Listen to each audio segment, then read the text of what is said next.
शर्मा, आप देख रहे हैं एसपीएन 9 न्यूज। स्वागत है आपका हमारे इस खास प्रोग्राम में। प्रोग्राम की शुरुआत हम यहाँ कर रहे हैं बंगाल से। देखिए, बंगाल में अब फिलहाल 3 चरणों के चुनाव बचे और तीनों चरणों के चुनाव जीतने के लिए तमाम राजनीतिक पार्टियों ने अपनी पूरी ताकत लगा दी है। झमाझम तरीके से रैलियां हो रही हैं, ताबड़तोड़ तरीके से भाषण दिए जा रहे हैं, जनसभा हो रही है और सोशल डिस्टेंसिंग का तो खैर छोड़ ही दीजिए, कोई सोशल डिस्टेंसिंग नहीं दिखाई दे रही। हम फिलहाल यहाँ पर राजनीति की बात कर रहे हैं, बंगाल चुनाव की बात कर रहे हैं, तो उस पर ध्यान देना बहुत ज्यादा जरूरी है। देखिए, बंगाल चुनाव की जो 3 चरण के चुनाव है वो बहुत ज्यादा अहमियत रखते हैं बीजेपी, कांग्रेस और खास तौर पर टीएमसी के लिए।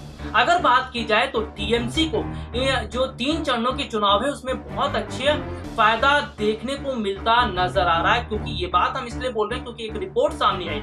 रिपोर्ट में ये देखने को मिला कि इससे पहले जब विधानसभा चुनाव जब हुए थे पश्चिम बंगाल के अंदर, तो यहाँ जो 3 सीटों पर चुनाव होने वाले वहां पर ममता बनर्जी को अच्छी खासी जीत मिली थी। इसके अलावा अगर हम बात कर लेते हैं तो स्थितियां भी कुछ इस बार वही नजर आ रही हैं। लेकिन कांग्रेस की बात करते हैं तो कांग्रेस की बेचैनी बढ़ती नजर आ रही है। कांग्रेस ये बात अच्छी तरह से जानती है कि बंगाल चुनाव में उसके कौन कौन से ऐसे विधायक हैं जो अपनी सीटें जीतते हुए नजर आ रहे हैं, जिनकी पकड़ है वहां पर, और इन विधायकों को सुरक्षित करने का काम अब कांग्रेस पार्टी कर रही है। कांग्रेस पार्टी ये बात अच्छी तरह से समझती है, अच्छी तरह से जानती है कि विधायकों को तोड़ने का काम, विधायकों की खरीद फरोख्त का काम कौन सी राजनीतिक पार्टी कर रही है। और इसी बात को ध्यान में रखते हुए पार्टी आलाकमान की बात करें तो कांग्रेस पार्टी आलाकमान की पूरी नजर, और सबसे बड़ी बात है प्रियंका और राहुल की भी नजर है। ऐसे में प्रियंका और राहुल फिलहाल इस वक्त रणनीति बनाते नजर आ रहे हैं और खबरें ये हैं कि वो बंगाल के जो चुनाव के नतीजे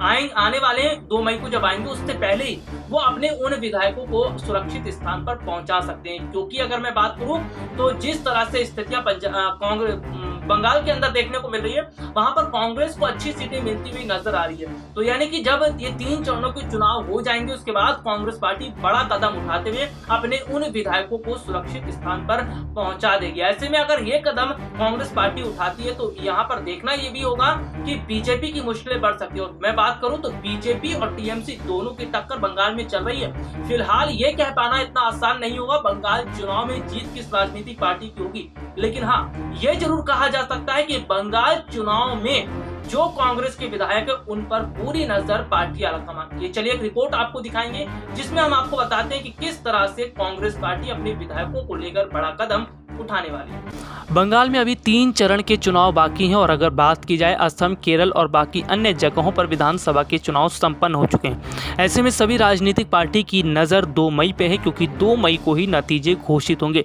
लेकिन आपको बता दें कि 2 मई के नतीजे से पहले ही कांग्रेस पार्टी बड़ी ही चालाकी से काम करती हुई नजर आ रही है। जिस तरह से अगर बात की जाए तो कांग्रेस को इस बात की भनक लग चुकी है कि बीजेपी अब विधायकों की खरीद फरोख्त पर उतर आई है।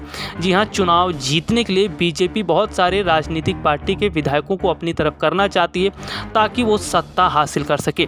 इसी को देखते हुए कांग्रेस पार्टी ने अब उन विधायकों को जिनको जीत मिल सकती है उनको एक साथ जोड़कर अपने साथ मिलाने की कोशिशें शुरू कर दी हैं।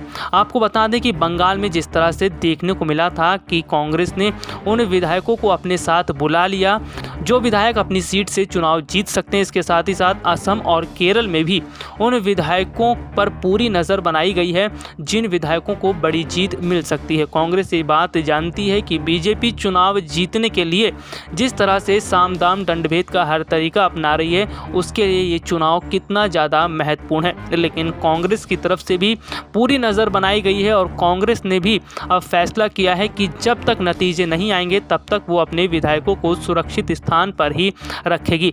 ऐसे में देखने को मिल रहा है कि चुनाव जीतने के लिए बीजेपी जो रणनीति अपना रही है उस रणनीति पर अब कांग्रेस ने पूरी तरह से पानी फेर दिया है। इसके साथ ही साथ अब ये भी देखने को मिल रहा है कि बीजेपी चुनाव जीतने के लिए अब हर तरह के हथकंडे को अपनाने में जुटी है।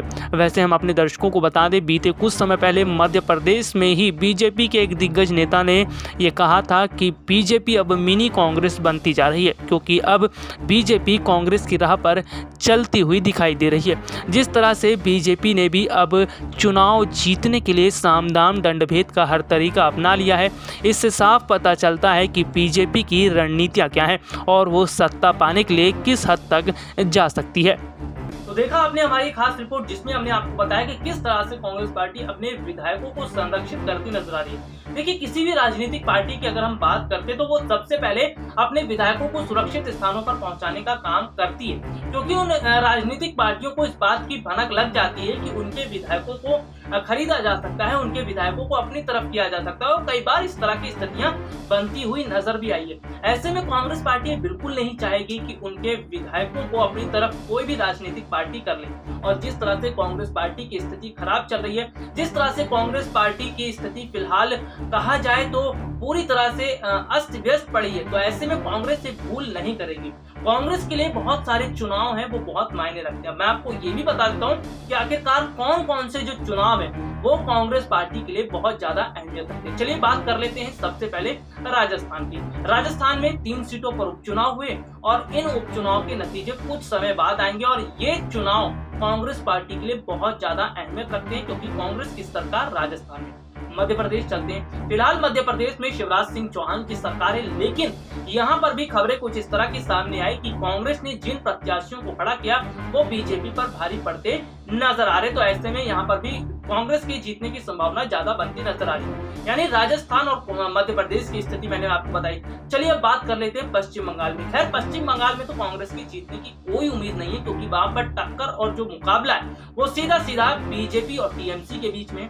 बीजेपी और टीएमसी के बीच जो कड़ा मुकाबला है, ये कड़ा मुकाबला बहुत ज्यादा अब अलग मोड़ लेता हुआ नजर आ रहा है। इसके साथ ही साथ अगर मैं यहाँ पर बात करता हूँ तो पूरी टक्कर ममता बनर्जी दे रही है। टीएमसी की अगर बात करें तो ये विधानसभा चुनाव है, और विधानसभा चुनाव की बात करते हैं तो यहाँ पर ममता बनर्जी बीजेपी को टक्कर दे रही है, लेकिन कांग्रेस कुछ सीटें निकालती नजर आ रही है। और सबसे बड़ी बात अगर हम बात करें केरल और असम, ये दोनों चुनाव ऐसे हैं जहां पर कांग्रेस को बड़ी जीत मिल सकती है।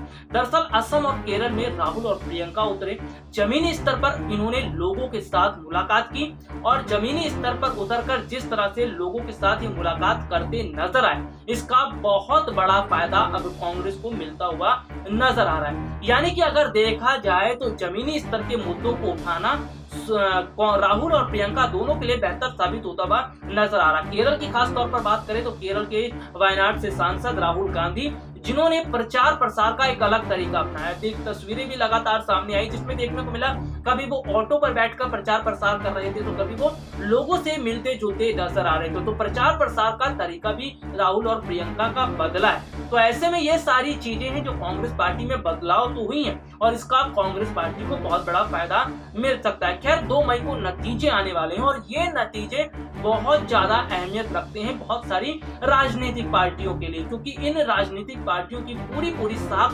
दांव पर लगी है, क्योंकि इन राजनीतिक पार्टियों ने अपनी पूरी ताकत इन चुनाव में लगाई। तो यहाँ पर देखने को ये मिलने वाला है कि किस राजनीतिक पार्टी की जो ताकत है वो कितना काम कर गई, और जो रैलियों के दौरान भीड़ इकट्ठा हुई, जिस तरह से लोगों का बड़ा समूह, लोगों की बड़ी जनसंख्या देखने को मिली, वो क्या जो संख्या जुटी थी रैली के दौरान वो क्या वोटर्स में तब्दील हुई, ये बहुत ज्यादा गौर करने वाली बात होगी। और हम अपने दर्शकों को लगातार जानकारियां दे ही रहे, और पल पल की अपडेट की जानकारियां भी हम आप तक पहुंचाते रहेंगे। चुनाव का क्या हाल है, देश दुनिया का क्या हाल है, इसकी जानकारियां मैं अपने दर्शकों तक पहुंचा रहा हूं। ऐसे में जो दर्शक मुझे अभी देख रहे हैं वो फौरन SPN9 न्यूज को सब्सक्राइब करें, क्योंकि हम आपको बताते हैं चुनावी खबरों का हाल, इसके साथ ही साथ और महत्वपूर्ण खबरें। तो आप हमारे चैनल को सब्सक्राइब कीजिए, SPN9 न्यूज के साथ जुड़िए, और SPN9 न्यूज आपको बताएगा चुनावी खबरों का हाल, देश दुनिया की तमाम जानकारियां। फिलहाल के लिए आज मुझे इजाजत दीजिए, नमस्कार।